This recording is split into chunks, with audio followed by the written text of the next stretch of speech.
हाँ जी, शंभू तो बहुत इंपॉर्टेंट पीसी है जी वो असी लाइव कर रहे हैं। बहुत जरूरी तुहाडे नाल गलबात शेयर करनी है। जरूरी जानकारी देनी है। बनेर साहब ने कागज पत्र उन्होंने हाथ में वेख सकते, इनू वध तो वध शेयर कर लीए जिन्नी भी जल्दी तो जल्दी हो सके। और बेनती है वड्डी खबरें जी वड्डी कुछ तुहानू जानकारी देने जा रहे हैं। इस करके बेनती है कि जिन्नी भी जल्दी नहीं जल्दी हो सके अपना इनू शेयर कर दिए। शेयर कर दिओ जी, शेयर कर दिओ, शेयर कर दिओ। बहुत जल्दी पीसी जी वो स्टार्ट होने लगी है। हाँ, सारे नूं बेनती है कि शेयर करे पेज नूं वध तो वध। अज जो चलिए भाई हो गया पीसी कवर कर ला यार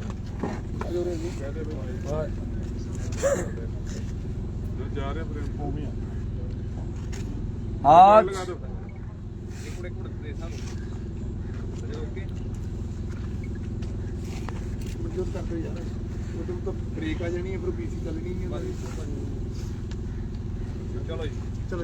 आज मोर्चे को लगे हुए 308 दिन हो गए और जो खनौरी बॉर्डर पर अमर अनशन चल रहा है उनको जो है 20 दिन हो चुके हैं। और जो ये चर्चा चल रही थी कि आप जितनी भी यूनियन सभी दिल्ली आंदोलन 2 में शामिल नहीं हो सकी, उसके लिए क्या प्रयास किया जा रहा है। और हमने अपने जो भी भाई इस आंदोलन से दिल्ली आंदोलन 2 में शामिल नहीं हो सके उनकी ओर हाथ बढ़ाया है कि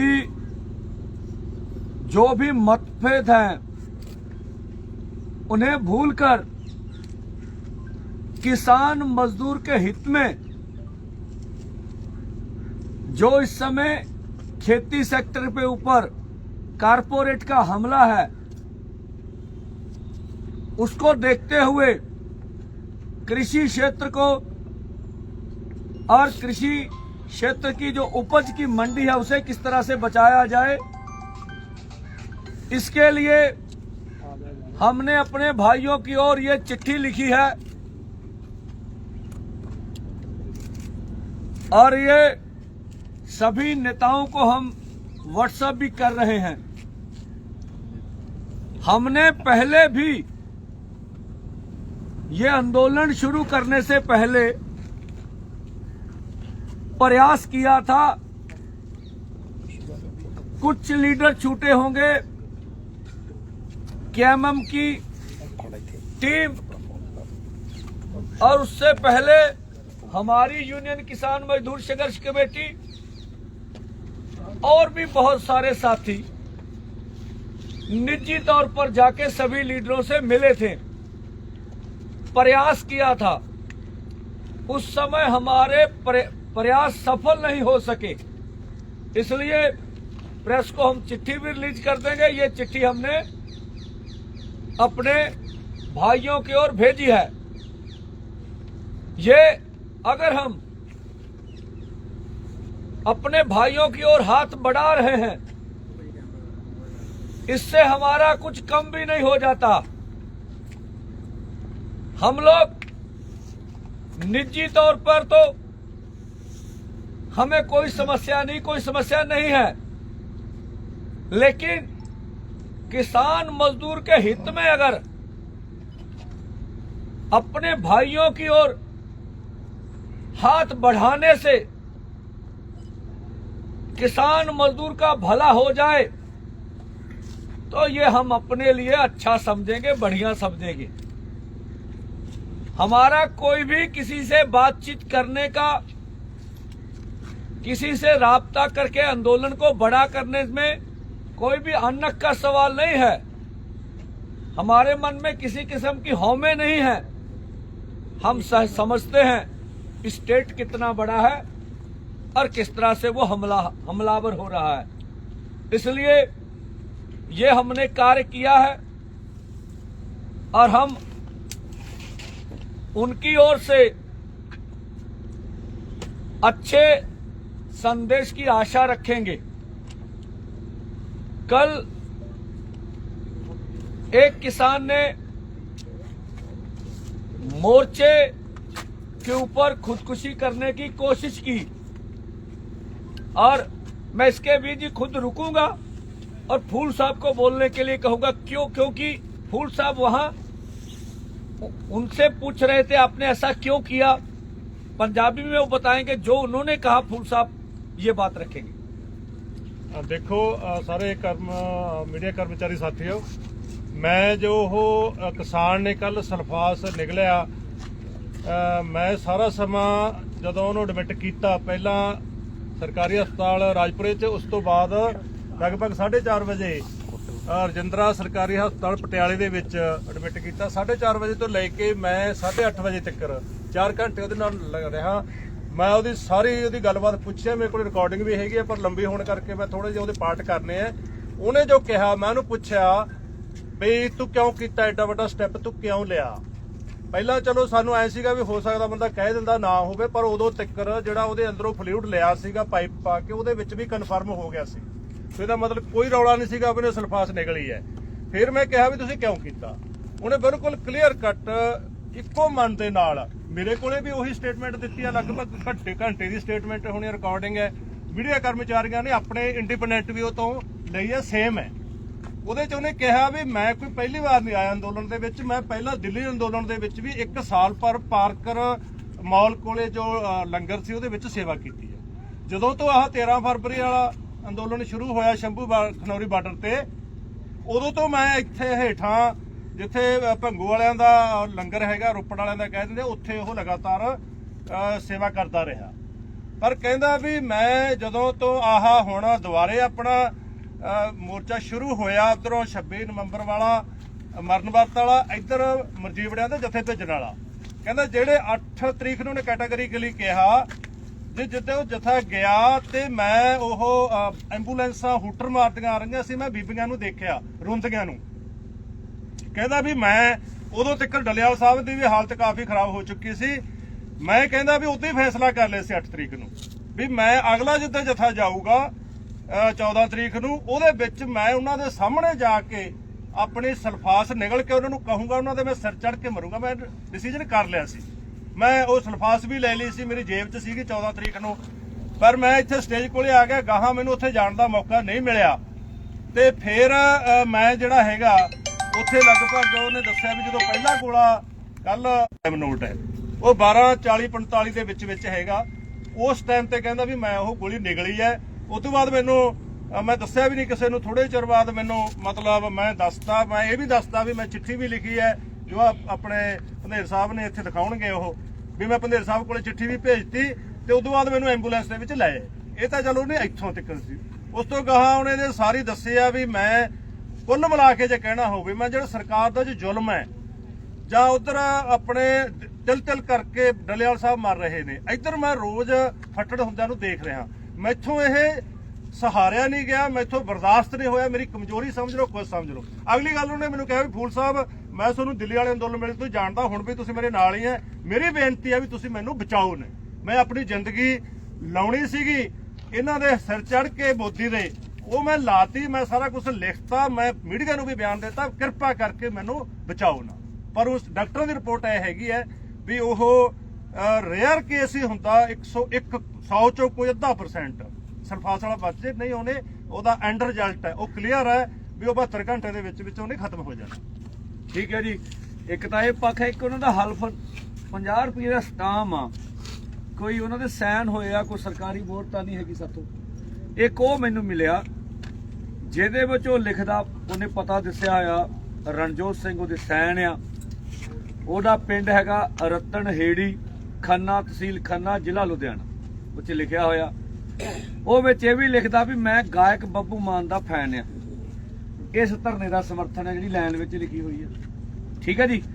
ਇਹ ਵੀ ਲਿਖਦਾ ਵੀ ਦਿੱਲੀ ਅੰਦੋਲਨ 2 ਦੇ ਵਿੱਚ ਉਹਨੇ ਪਹਿਲੇ 'ਚ ਵੀ ਬਹੁਤ ਸੇਵਾ ਕੀਤੀ ਤੇ ਹੁਣ ਵੀ ਜਦੋਂ ਤੱਕ ਅੰਦੋਲਨ ਚੱਲੂਗਾ ਮੈਂ ਸੇਵਾ ਕਰੂੰਗਾ। ਇਹ 7 ਦਾ ਹਲਫਨਾਮਾ 7/4 ਦਾ ਕਿਡਨੀ ਵਾਲੀ ਠੀਕ ਆ। ਔਰ ਇਹਦੇ ਵਿੱਚ ਇਹ ਵੀ ਲਿਖਿਆ ਵੀ ਕੋਈ ਵੀ ਅੰਗ ਧਰਨੇ 'ਚ ਚਾਹੀਦਾ ਹੋਵੇ ਕਿਸੇ ਬੰਦੇ ਨੂੰ ਤਾਂ ਅੰਗ ਦੇਣ ਨੂੰ ਵੀ ਤਿਆਰ ਹੈਗਾ। ਇਹ ਗੱਲਾਂ ਉਹਨੇ ਇਹ ਹਲਫਨਾਮੇ 'ਚ ਲਿਖੀਆਂ ਹੋਈਆਂ। ਔਰ ਜੋ ਫੂਲ ਸਾਹਿਬ ਨੇ ਕਿਹਾ ਇਹੀ ਇੱਕ ਹੱਥ ਲਿਖਤ ਕਿਸੇ ਦੀ ਮਿਲੀ ਆ ਸਾਨੂੰ, ਠੀਕ ਹੈ ਜੀ। ਉਹਦੀ ਪੜਤਾਲ ਵੀ ਕਰ ਰਹੇ, ਉਹਦੇ ਵਿੱਚ ਵੀ ਇਹੀ ਗੱਲਾਂ ਨੇ, ਠੀਕ ਹੈ। ਉਧਰ ਬਾਪੂ ਜੀ ਲਿਖਿਆ ਹੋਇਆ ਡਲਿਆਲ ਨੂੰ, ਇੱਧਰ ਵਾਲਾ ਜਬਰ ਲਿਖਿਆ ਹੋਇਆ ਵਾ, ਉਹਦੇ ਚੋਂ ਗੱਲਾਂ ਕਰਕੇ ਉਹ ਇਹਦੇ 'ਚ ਖੁਦਕੁਸ਼ੀ ਕਰ ਗਿਆ ਹੈਗਾ ਵਾ। ਚਲੋ ਇਹਦੇ ਨਾਲ ਦੀ ਨਾਲ ਪਰਲੀ ਸਾਈਡ ਤੇ ਡੀਜੀਪੀ ਸਾਹਿਬ ਪਹੁੰਚੇ ਅੱਜ, ਜਿਹੜਾ ਸੁਪਰੀਮ ਕੋਰਟ ਦੇ ਵਿੱਚ ਹੀਅਰਿੰਗ ਹੋਈ, ਉਹਨਾਂ ਦੇ ਨਿਰਦੇਸ਼ ਸੀਗੇ ਵੀ ਡੀਜੀਪੀ ਜਾਣ, ਨੁਮਾਇੰਦਗੇ ਜਾ ਕੇ ਗੱਲ ਕਰਨ ਤੇ ਮੈਡੀਕਲ ਮੁਹੱਈਆ ਕਰਾਉਣ। ਚਲੋ ਉਹ ਤੁਸੀਂ ਦੇਖ ਹੀ ਲਿਆ ਸਾਰਾ ਕੁਝ। ਇਹ ਫੋਰਮਾਂ ਦੀ ਪਾਲਿਸੀ ਨਹੀਂ ਹੈਗੀ ਮੈਡੀਕਲ ਵਾਲੀ।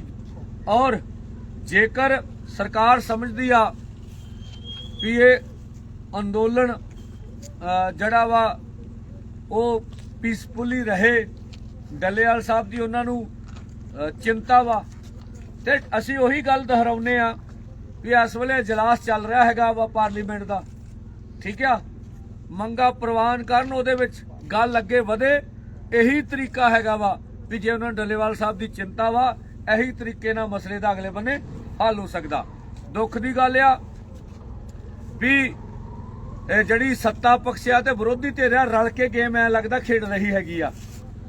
और जो हम लोग सोच रहे हैं कि जो पंजाब की आम आदमी पार्टी है, ये कुछ भी दिल्ली में हो जाए, ये 94 के 94 दिल्ली भाग जाते हैं और वहां धरना मुजाहरा करते हैं, बहुत हो हल्ला करते हैं। लेकिन अब इतना बड़ा खेती का संकट है पंजाब में, जो ये दिल्ली कूच चल रहा है। कल भी अभी ज्यादा आ जाएगी गिनती, 20 के करीब किसान, ठीक है, जख्मी हो गए। कल 17 हमने बताया था।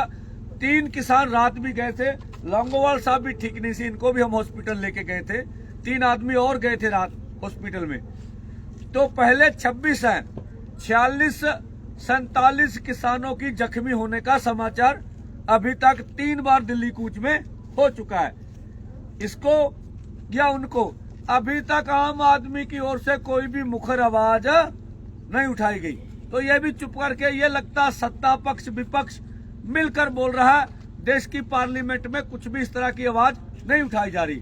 और उससे बाद जो हमने रेल रोको आंदोलन का ऐलान किया आज कल, हम फिर अपील कर रहे हैं, जितनी भी गांव की पंचायतें हैं, गांव के क्लब्स हैं नौजवानों के, और जहां दोनों फोरमों की कोई भी यूनियन नहीं है, उसे भी हम बोल रहे हैं।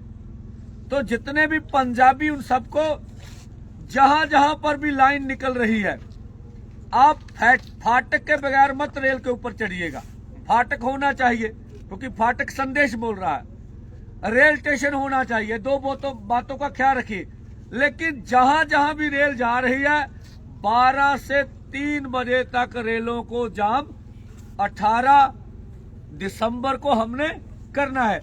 आप यूनियन में नहीं भी, आप वीडियो बनाइए, वीडियो बना के हमें भेज दीजिए, वायरल कर दीजिए।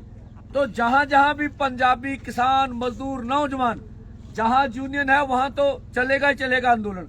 और यह भी बता दें, यहाँ शंभू पर भी, ये शंभू स्टेशन है, ये पास में रेल है, यहाँ पर भी हम लोग 3 घंटे का रेल जाम करेंगे। यहाँ के स्थानीय किसानों, मजदूरों, नौजवानों को बेनती है, लंगर कल भी आपने देखा, 10 हजार किसान यहाँ पहुंचे, वो लंगर भी लेके आए और सभी वो भी आए, और अधिक से अधिक बड़ा इकट्ठ करके हम लोग शंभू मोर्चे पर भी 3 घंटे का बंद को सफल करवाएं।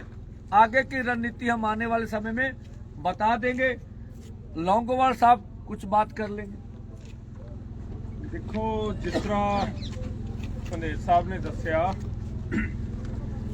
एक तो ये गल साफ ही है भी जिहड़ा किसान साडा इस मोर्चे दे विच जहर नूं निगल लैंदा है, इस समय वो जिंदगी मौत की लड़ाई लड़ रहे हैं। उन्हें स्पष्ट लफ्ज़ां दे विच जिहड़ी गल कही है, वो बड़ी मंदभागी गल है। वो कि साडा वीर एडी वड्डी ਜ਼ਿੰਮੇਵਾਰੀ ਨੂੰ ਤੈਅ ਕਰ ਚੱਲਿਆ ਕਿ ਮੈਂ ਮੇਰੇ ਕਿਸਾਨਾਂ ਦੀਆਂ ਮਜ਼ਦੂਰਾਂ ਦੀਆਂ ਮੰਗਾਂ ਦੀ ਖਾਤਰ ਆਪਣੇ ਆਪ ਨੂੰ ਕੁਰਬਾਨ ਕਰਨ ਦਾ ਫੈਸਲਾ ਲੈ ਲਿਆ ਤੇ ਕੇਂਦਰ ਸਰਕਾਰ ਨੂੰ ਜ਼ਿੰਮੇਵਾਰ ਠਹਿਰਾਤਾ। ਮੈਂ ਸਮਝਦਾ ਕਾਨੂੰਨੀ ਤੌਰ ਤੇ ਕਿ ਦੋਸ਼ ਵੀ ਤੈਅ ਹੋਣਾ ਚਾਹੀਦਾ ਹੈ, ਲੀਗਲ ਤੌਰ ਤੇ ਵੀ ਇਹਦਾ ਕੌਣ ਜ਼ਿੰਮੇਵਾਰ ਹੈ, ਲੀਗਲ ਕਾਰਵਾਈ ਦਾ ਅਮਲ ਤੈਅ ਹੋਵੇ ਤੇ ਉਹਨਾਂ ਤੇ ਕਾਰਵਾਈ ਹੋਵੇ। ਅਗਲੀ ਗੱਲ, ਜਿੱਥੋਂ ਤੱਕ ਡੱਲੇਵਾਲ ਸਾਹਿਬ ਦੇ ਮਰਨ ਵਰਤ ਦੀ ਹੈਗੀ ਹੈ, ਉਹ ਲਗਾਤਾਰ ਜ਼ਿੰਦਗੀ ਮੌਤ ਦੀ ਲੜਾਈ ਲੜ ਕੇ ਸੰਘਰਸ਼ ਨੂੰ ਅੱਗੇ ਤੋਰਨ ਦਾ ਫੈਸਲਾ ਕੀਤਾ, ਮੰਗਾਂ ਦੀ ਪ੍ਰਾਪਤੀ ਕਰਨ ਦਾ ਫੈਸਲਾ ਕੀਤਾ। ਦਿਨ ਪਰ ਦਿਨ ਉਹਨਾਂ ਦੀ ਸਿਹਤ ਹੈ ਜਿਹੜੀ ਉਹ ਕਮਜ਼ੋਰ ਹੁੰਦੀ ਜਾ ਰਹੀ ਹੈ, ਪਰ ਇਹ ਸਿਹਤ ਦੇ ਕਮਜ਼ੋਰ ਹੁੰਦੇ ਦੇ ਦੇਖ ਕੇ ਮੈਂ ਸਮਝਦਾ ਪੰਜਾਬ ਦੀ ਸਰਕਾਰ ਲਗਾਤਾਰ ਚੁੱਪੀ ਧਾਰੀ ਹੋਈ ਹੈ ਤੇ ਕੇਂਦਰ ਹਕੂਮਤ ਦਾ ਜ਼ਬਰ ਲਗਾਤਾਰ ਵੱਧਦਾ ਦਿਖਾਈ ਦੇ ਰਿਹਾ ਹੈ। ਤਾਂ ਇਸ ਗੱਲ ਨੂੰ ਜੇ ਸਾਡੀਆਂ ਸਰਕਾਰਾਂ ਅਣਗੌਲਿਆ ਕਰ ਬੈਠੀਆਂ ਤਾਂ ਇਸ ਦਾ ਜਵਾਬ ਸਰਕਾਰਾਂ ਨੂੰ ਕਰੜੇ ਰੂਪ 'ਚ ਦੇਣ ਲਈ ਅਸੀਂ 18 ਤਰੀਕ ਦਾ ਜਿਹੜਾ ਰੇਲ ਰੋਕੋ ਦਾ ਪ੍ਰੋਗਰਾਮ ਦਿੱਤਾ ਹੈਗਾ, ਉਹਦੇ ਵਿੱਚ ਮੈਨੂੰ ਲੱਗਦਾ ਵੀ ਘਰ ਘਰ ਦੇ ਹਰ ਇੱਕ ਮੈਂਬਰ ਦਾ ਫਰਜ਼ ਬਣਦਾ ਹੈ ਕਿ ਉਸ ਰੇਲ ਰੋਕੋ ਨੂੰ ਅਸੀਂ ਰਲ ਮਿਲ ਕੇ ਸਫਲ ਬਣਾਈਏ, ਕਿਉਂਕਿ ਦੇਸ਼ ਦਾ ਕਿਸਾਨ ਬਚਣਾ ਜ਼ਰੂਰੀ ਹੈ। ਇਹ ਖੇਤੀਬਾੜੀ ਸੈਕਟਰ ਬਚਣਾ ਜ਼ਰੂਰੀ ਹੈ, ਦੇਸ਼ ਦੀ ਰੀੜ੍ਹ ਦੀ ਹੱਡੀ ਹੈ। ਜੇ ਰੀੜ੍ਹ ਦੀ ਹੱਡੀ ਖਤਮ ਇੱਕ ਵਾਰੀ ਸਰੀਰ 'ਚੋਂ ਹੋ ਜੇ, ਪੂਰਾ ਸਰੀਰ ਖਤਮ ਹੋ ਜਾਂਦਾ। ਇਸੇ ਤਰ੍ਹਾਂ ਕਿਸਾਨ ਖਤਮ ਹੋ ਜਾਣਗੇ ਜੇ ਅੱਜ ਹਕੂਮਤਾਂ ਨੇ ਆਪਣੇ ਜ਼ਬਰ ਰਾਹੀਂ ਸਾਡੇ ਸੰਘਰਸ਼ ਨੂੰ ਦੱਬ ਲਿਆ। ਇਸ ਕਰਕੇ ਅਸੀਂ ਆਸ ਕਰਾਂਗੇ ਪੰਜਾਬ ਦੇ ਲੋਕਾਂ ਤੋਂ ਕਿ ਇਸ ਦਿੱਤਿਆਂ ਸੱਦਿਆਂ ਨੂੰ ਉਹ ਤਨਦੇਹੀ ਨਾਲ ਲਾਗੂ ਕਰਨਗੇ। तेजवीर जी कर लो ताड़े वाली क्या। धन्यवाद सभी पत्रकार साथियों का। मैं दो बातों पर आपका गौर दिलवाना चाहूँगा कि एक तो इस चिट्ठी के माध्यम से हम पूरे देश के किसान, मजदूर, आदिवासियों को सबको आह्वान कर रहे हैं कि जो भी मोर्चे से हमारा मदद करना चाहते हैं वो इसमें ज़्यादा से ज़्यादा संख्या में शामिल हो और अपनी भागीदारी सुनिश्चित करें। एक महत्वपूर्ण बात है कि देश के सदन के अंदर उपराष्ट्रपति जगदीप धनखड़ कहते हैं कि मैं किसान का बेटा हूं, झुकूंगा नहीं। पर उनकी चुप्पी ये क्या दर्शाती है कि जब आंसू गैस के गोले चला जाते हैं, रबड़ बुलेट चलाई जाती है, केमिकल वाला पानी गिरा जाता है, तो उनकी चुप्पी ये दर्शाती है कि वो देश के किसान के बेटे नहीं, वो बीजेपी के स्पोक्समैन बनकर सदन चला रहे हैं। सदन के अंदर किसानों की और मजदूरों की आवाज को दबाने की कोशिश कर रहे हैं। अगर वो सच में देश के किसान के बेटे हैं तो या वो उनके अंदर किसानी का दर्द है, तो एक किसान, बुजुर्ग किसान अपने प्राणों की आहुति देने जा रहा है, अमरण अनशन पर बैठा है, और 100 किसान, मात्र 100 किसान अपने देश की राजधानी में नहीं जा सकते? क्या अन्नदाता अपनी बात रखने अपने देश की राजधानी में नहीं जा सकता? इस पर उनकी चुप्पी। दूसरा विषय है कि रामचंद्र जांगड़ा ने बोल दिया था कि 700 लड़कियां गायब हैं, तो देश का वुमेन कमीशन क्या कर रहा है? उसने अभी तक कार्रवाई क्यों नहीं की? 700 लड़कियों का आरोप लगा देना, किसानों को बदनाम करने की गोरी साजिश की करना, तो इस पर वुमेन कमीशन ने अभी तक रामचंद्र जांगड़ा को पूछा क्यों नहीं? तीसरी और अहम बात है जो कि जैसे हमारे ये प्रोग्राम आ चुके हैं, ट्रैक्टर मार्च होगा 16 तारीख का और 18 तारीख का रेल मार्च होगा, और पूरे जोर के साथ पूरे पंजाब के अंदर बीजेपी के जो एमएलए हैं, जो नेता हैं, वो ये बात अब सोच ले कि उनका गांव स्तर के ऊपर भी जाकर हम सवाल जवाब पूछकर विरोध करने का सिलसिला तेज करेंगे। इसके साथ ही बीके शहीद भगत सिंह 18 तारीख को मोहाली और सरसीनी के अंदर रेल का चक्का जाम करेगी। आप सभी साथियों से एक निवेदन है कि डिजिटल इमरजेंसी जो लगाई गई है, कल भी अंबाला से आने वाले कुछ चैनलों को पुलिस प्रशासन द्वारा फोन कर रोकना, ये दिखाया गया है कि लोकतंत्र के चौथे स्तंभ की आवाज दबाई जा रही है और उसे कुचला जा रहा है। बच्चों की स्कूल में से छुट्टी कर देना और इंटरनेट का 17 तारीख तक बंद कर देना, ये दिखाता है कि सरकार कितनी बुखलाहट में है और कितनी डर चुकी है और कितना नुकसान देश को झेलना पड़ रहा है। धन्यवाद। बराम के मोहाली रेलवे स्टेशन बहराम के साथ ਸਾਰੇ ਪੱਤਰਕਾਰ ਭਾਈਚਾਰੇ ਨੂੰ ਸਤਿ ਸ਼੍ਰੀ ਅਕਾਲ। ਦੇਖੋ, ਮੇਰੇ ਤੋਂ ਪਹਿਲਾਂ ਪੰਧੇਰ ਸਾਹਿਬ ਨੇ ਸਾਰੀ ਗੱਲਬਾਤ ਰੱਖੀ ਹੈਗੀ ਆ। ਦੇਸ਼ ਦੁਨੀਆ ਜਾਣਦੀ ਆ ਵੀ 308 ਦਿਨ ਲਗਾਤਾਰ ਕਿਸਾਨ ਮੋਰਚੇ ਨੂੰ ਚੱਲਦੇ ਹੋ ਗਏ ਨੇ, ਜਿਸ ਤਰ੍ਹਾਂ ਸ਼ੰਭੂ, ਖਨੌਰੀ, ਰਤਨਪੁਰ ਬਾਰਡਰਾਂ ਤੇ।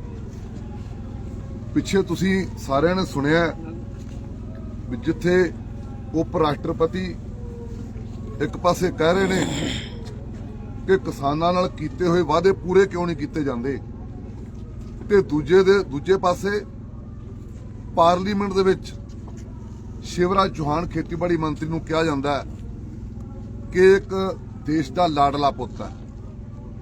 ਅਸੀਂ ਇਸ ਮੰਚ ਤੋਂ ਕਹਿਣਾ ਚਾਹੁੰਦੇ ਆ ਵੀ ਦੇਸ਼ ਦਾ ਲਾਡਲਾ ਪੁੱਤ ਉਹਨੂੰ ਕਿਹਾ ਜਾਂਦਾ ਹੈ ਵੀ ਜਿਹੜਾ ਕਿਸਾਨਾਂ, ਮਜ਼ਦੂਰਾਂ, ਛੋਟੇ ਦੁਕਾਨਦਾਰ, ਛੋਟੇ ਵਪਾਰੀਆਂ ਦੇ ਪ੍ਰਤੀ ਸੁਹਿਰਦ ਹੋਵੇ ਤੇ ਉਹਨਾਂ ਦੀਆਂ ਮੰਗਾਂ ਨੂੰ ਮੰਨੇ। ਉਹਨਾਂ ਨੂੰ ਕਿਹਾ ਜਾਂਦਾ, ਜੇਕਰ ਇਤਿਹਾਸ ਪੜ੍ਹ ਕੇ ਦੇਖਣ ਸ਼ੇਰੇ ਪੰਜਾਬ ਮਹਾਰਾਜਾ ਰਣਜੀਤ ਸਿੰਘ ਦਾ, ਤੇ ਜੋ ਉਹਨਾਂ ਨੇ ਰਾਜ ਦੇ ਵਿੱਚ ਕਦੀ ਵੀ ਕੋਈ ਵਿਅਕਤੀ ਭੁੱਖਾ ਨਹੀਂ ਸੀ ਸੁੱਤਾ, ਤੇ ਅੱਜ ਤੁਹਾਡੇ ਸਾਹਮਣੇ ਲੱਖਾਂ ਕਰੋੜਾਂ ਲੋਕ ਇਹਨਾਂ ਦੇ ਰਾਜ ਦੇ ਵਿੱਚ ਭੁੱਖੇ ਸੌਂਦੇ ਨੇ। ਇਸੇ ਪਰੋਂ ਅਸੀਂ ਲਗਾਤਾਰ ਇਸ ਸੰਘਰਸ਼ ਨੂੰ ਜਾਰੀ ਰੱਖਿਆ ਹੋਇਆ ਹੈ, ਤੇ ਅਸੀਂ ਚਾਹੁੰਦੇ ਆ ਵੀ ਐਮਐਸਪੀ ਦੇ ਉੱਪਰ ਲੀਗਲ ਗਰੰਟੀ ਕਾਨੂੰਨ ਜਿਹੜਾ ਉਹ ਕੇਂਦਰ ਸਰਕਾਰ ਵੱਲੋਂ ਬਣਾਇਆ ਜਾਵੇ, ਔਰ ਆਦ ਮੰਗਾਂ ਦੇ ਉੱਪਰ ਜਿਹੜਾ ਉਹ ਮੰਗਾਂ ਮੰਨੀਆਂ ਜਾਣ। ਧੰਨਵਾਦ। ਹਾਂਜੀ, ਕੋਈ ਸਵਾਲ ਹੋਵੇ? ਪੰਧੇਰ ਸਾਹਿਬ, ਜਿਹੜੀ ਤੁਸੀਂ ਇਹ ਅੱਜ ਅਪੀਲ ਕਰੀ ਆ ਬਾਕੀ ਜਥੇਬੰਦੀਆਂ ਨੂੰ, ਤੇ ਇਹ ਤੁਸੀਂ ਪਹਿਲੀ ਵਾਰ ਕਰੀਏ ਜਾਂ ਇਹ ਤੋਂ ਪਹਿਲਾਂ ਵੀ ਐਫਰਟ ਕਰਿਆ ਕੋਈ? ਨਾ, ਅਸੀਂ ਦੇਖੋ ਇਹਦੇ ਲਈ ਮੈਂ ਨਿੱਜੀ ਤੌਰ ਤੇ 14-15 ਮੀਟਿੰਗਾਂ, ਇਹ ਤੋਂ ਗਾਂ ਸਾਡੇ ਕੇਐਮਐਮ ਦੇ ਕਮੇਟੀ ਵੱਲੋਂ ਮੀਟਿੰਗਾਂ, ਠੀਕ ਆ ਜੀ, ਉਧਰੋਂ ਵੀ ਕਮੇਟੀਆਂ ਬਣੀਆਂ ਸਾਡੀਆਂ, ਜਿਨ੍ਹਾਂ ਨੇ ਵਿਸ਼ੇਸ਼ ਕਰਕੇ ਆਪੋ ਆਪਣੇ ਢੰਗ ਨਾਲ ਜਿਹੜਾ ਕਿਸੇ ਦੇ ਨੇੜੇ ਸੀਗਾ ਪਹੁੰਚ ਕਰਕੇ ਸਾਰਿਆਂ ਨੇ ਯਤਨ ਜਟਾਏ ਸੀ। ਮੈਂ ਤਾਂ ਹੀ ਕਿਹਾ ਵੀ ਉਦੋਂ ਸ਼ਾਇਦ ਯਤਨ ਸਾਡੇ ਸਫਲ ਨਹੀਂ ਹੋਏ। ਹਾਂਜੀ, ਧੰਨਵਾਦ ਜੀ, ਮਿਹਰਬਾਨੀ। ਆਪਣਾ ਲੋਗੋਵਾਲ ਸਾਹਿਬ, ਇੱਕ ਸਵਾਲ ਸੀਗਾ ਕੱਲ ਉੱਥੇ ਡੀਸੀ ਤੇ ਐਸਐਸਪੀ ਵੱਲੋਂ ਕਿਹਾ ਗਿਆ ਕਿ ਜਿਹੜੀ ਸੁਪਰੀਮ ਕੋਰਟ ਵੱਲੋਂ ਕਮੇਟੀ ਬਣਾਈ ਗਈ ਉਹਦੇ ਨਾਲ ਮੀਟਿੰਗ ਕਰਾ ਦਿੰਦੇ ਆ, ਉਹਦੇ ਬਾਅਦ ਕੋਈ ਮੈਸੇਜ ਆਇਆ? ਕਿਉਂਕਿ ਇੱਥੇ ਤਾਂ ਗੱਲਬਾਤ ਵਿਚਕਾਰ ਹੀ ਰਹਿ ਗਈ ਸੀ ਤੁਹਾਡੀ ਵੱਲੋਂ, ਉਸ ਤੋਂ ਬਾਅਦ ਕੋਈ ਨਹੀਂ। ਦੇਖੋ, ਉਹਨਾਂ ਦੀ ਕੱਲ ਜਿਹੜਾ ਸਭ ਤੋਂ ਪਹਿਲੀ ਗੱਲ ਤਾਂ ਹੈ ਵੀ ਜਿਹੜਾ ਗੱਲਬਾਤ ਕਰਨ ਦਾ ਤਰੀਕਾ ਸੀ ਉਹ ਬਿਲਕੁਲ ਇਹ ਸਪਸ਼ਟ ਕਰਦਾ ਹੈ ਆਪਣੇ ਆਪ ਦੇ ਵਿੱਚ, ਕਿਉਂਕਿ ਜੱਥਾ ਤੁਰਨ ਦਾ ਉਹਨਾਂ ਨੂੰ ਪਹਿਲਾਂ ਪਤਾ ਸੀਗਾ ਵੀ 12 ਵਜੇ ਜੱਥੇ ਨੇ ਤੁਰਨਾ ਹੈਗਾ। ਜੇ ਡੀਸੀ ਸਾਹਿਬ ਨੇ ਤੇ ਐਸਪੀ ਸਾਹਿਬ ਨੇ ਗੱਲਬਾਤ ਕਰਨੀ ਸੀ ਤਾਂ ਉਸ ਤੋਂ ਪਹਿਲਾਂ ਉਹਨਾਂ ਨੇ ਰਾਬਤਾ ਕਰਨਾ ਜ਼ਰੂਰੀ ਸੀਗਾ। ਨੰਬਰ 1, ਬਿਲਕੁਲ ਉਹ ਹਵਾ ਕਰਨ ਵਾਲੀਆਂ ਗੱਲਾਂ ਸਨ। ਕਮੇਟੀ ਦਾ ਤਾਂ ਮਸਲਾ ਇਹ ਹੈ, ਸਪਸ਼ਟ ਆਪਾਂ ਇਸ ਗੱਲ ਨੂੰ ਦੁਨੀਆ ਨੂੰ ਦੱਸ ਚੁੱਕੇ ਹਾਂ ਕਿ ਸਾਡੀ ਤਾਂ ਕੋਈ ਇਸ ਤਰ੍ਹਾਂ ਦੀ ਡਿਮਾਂਡ ਨਹੀਂ ਸੀ ਕਿ ਕਮੇਟੀ ਬਣਾਈ ਜਾਵੇ, ਤੇ ਨਾ ਹੀ ਅਸੀਂ ਕੋਈ ਫੈਸਲਾ ਇਸ ਤਰ੍ਹਾਂ ਦਾ ਕਦੇ ਮਨ ਦੇ ਵਿੱਚ ਰੱਖਿਆ ਲੁਕੋ ਕੇ ਵੀ ਕਮੇਟੀ ਤੋਂ ਸਾਨੂੰ ਆਸ ਹੈਗੀ ਹੈ ਕਮੇਟੀ ਸਾਡੀਆਂ ਮੰਗਾਂ ਦਾ ਹੱਲ ਕਰਦੇ। ਕਮੇਟੀ ਦੀ ਮੀਟਿੰਗ ਹੁੰਦੀ ਹੈ, ਫਿਰ ਜਾਓਗੇ ਉੱਥੇ ਜੇ ਸੁਪਰੀਮ ਕੋਰਟ ਦੀ ਕਮੇਟੀ ਦੀ ਮੀਟਿੰਗ? ਨਾ ਅਸੀਂ ਪਹਿਲਾਂ ਗਿਆ ਮੀਟਿੰਗ ਦੇ ਵਿੱਚ ਤੇ ਨਾ ਅਸੀਂ ਹੁਣ ਜਾਣਦਾ, ਕਿਉਂਕਿ ਸਾਡੀ ਇੱਕੋ ਗੱਲ ਸਪਸ਼ਟ ਹੈ, ਸਾਡੀ ਜਿਹੜੀ ਸੰਘਰਸ਼ ਦੀ ਦਿਸ਼ਾ ਹੈਗੀ ਹੈ ਉਹ ਕੇਂਦਰ ਸਰਕਾਰ ਦੇ ਵੱਲ ਹੈ। ਕਮੇਟੀ ਬਣਾਉਣ ਦੀ ਲੋੜ ਨਹੀਂ। ਕਮੇਟੀ ਜਿਹੜੀ ਕਮੇਟੀ ਬਣਾਈ ਗਈ ਸੀਗੀ ਉਹਦੇ ਪ੍ਰਤਾਪ ਵਰਸਸ ਹਰਿਆਣਾ ਸਟੇਟ ਦੇ ਉੱਪਰ ਜਿਹੜੀ ਸੁਪਰੀਮ ਕੋਰਟ ਦੇ ਵਿੱਚ ਹਰਿਆਣਾ ਸਰਕਾਰ ਗਈ ਹੈ, ਕਮੇਟੀ ਨੇ ਅੱਜ ਤੱਕ ਉਹਦੇ ਪ੍ਰਤਾਪ ਦੀ ਜਿਹੜੀ ਉਹ ਪੀਐਲ ਆਈ ਹੋਈ ਹੈ ਉਹਨਾਂ ਦੇ ਨਾਲ ਕੋਈ ਮੀਟਿੰਗ ਨਹੀਂ ਕੀਤੀ ਹੈ। ਰਾਹ ਖੋਲ੍ਹਣ ਵਾਸਤੇ ਸੀਗੀ, ਨਾ ਕਿ ਕਿਸਾਨਾਂ ਦੀਆਂ ਮੰਗਾਂ ਨੂੰ ਪੂਰੀ ਕਰਨ ਵਾਸਤੇ। ਤੇ ਕਮੇਟੀ ਦੇ ਮੈਂਬਰਾਂ ਨੂੰ ਤੁਸੀਂ ਸੰਪਰਕ ਕਰੋ, ਉੱਥੇ ਨਵਾਬ ਸਿੰਘ ਹੈ, ਦਵਿੰਦਰ ਸ਼ਰਮਾ ਹੈ, ਕਿ ਉਹਨਾਂ ਨੇ ਆਪਣੀ ਰਿਪੋਰਟ ਦੇ ਵਿੱਚ ਕੀ ਕੀਤਾ, ਕਿਉਂਕਿ ਕੁਝ ਟੀਵੀ ਚੈਨਲਾਂ ਤੇ ਚਲਾਇਆ ਗਿਆ ਸੀਗਾ ਕਿ ਇਹ ਬਰਗਲਾ ਰਹੇ ਨੇ, ਇਹ ਰਸਤੇ ਬੰਦ ਕੀਤੇ ਹੋਏ ਨੇ, ਜਦਕਿ ਕਮੇਟੀ ਨੇ ਸਪਸ਼ਟ ਕੀਤਾ ਹੈ ਬਹੁਤ ਦੀ ਜਗ੍ਹਾ ਕਿ ਅਸੀਂ ਇਹੋ ਜਿਹਾ ਕੁਝ ਨਹੀਂ, ਕੋਈ ਰਿਪੋਰਟ ਨਹੀਂ ਦਿੱਤੀ। ਉਹਨਾਂ ਨੇ ਬਲਕਿ ਕਿਸਾਨਾਂ ਦੇ ਹਿੱਤ ਦੀ ਗੱਲ ਕੀਤੀ ਹੋਈ ਹੈ। ਤੁਸੀਂ ਉਹਨਾਂ ਦੇ ਨਾਲ ਰਾਬਤਾ ਕਰਨਾ ਚਾਹੀਦਾ। 17 ਤਰੀਕ ਤੱਕ ਰੁਕਣ ਦੇ ਲਈ ਕਹਿ ਰਹੇ ਸੀ ਡੀਸੀ ਤੇ ਐਸਐਸਪੀ। ਉਹ ਉਹਨਾਂ ਦੀ ਇੱਕ ਟੈਕਟਿਕਸ ਗੇਮ ਹੈ, ਜਿਹੜਾ ਉਹਨਾਂ ਨੂੰ ਪਤਾ ਹੋਣਾ ਚਾਹੀਦਾ। ਨਾ ਡੀਸੀ ਦੇ ਹੱਥ 'ਚ ਹੈ ਕੁਝ, ਨਾ ਹੀ ਕੋਈ ਐਸਪੀ ਦੇ ਹੱਥ 'ਚ ਹੈ। ਸੁਪਰੀਮ ਕੋਰਟ ਦੀ ਹੈਰਿੰਗ ਤੱਕ ਉਹ ਸੁਪਰੀਮ ਕੋਰਟ ਦੀ ਹੈਰਿੰਗ ਸੁਪਰੀਮ ਕੋਰਟ ਤੇ ਉਹਦੇ ਪ੍ਰਤਾਪ ਵਰਸਸ ਜਾਣ ਨੂੰ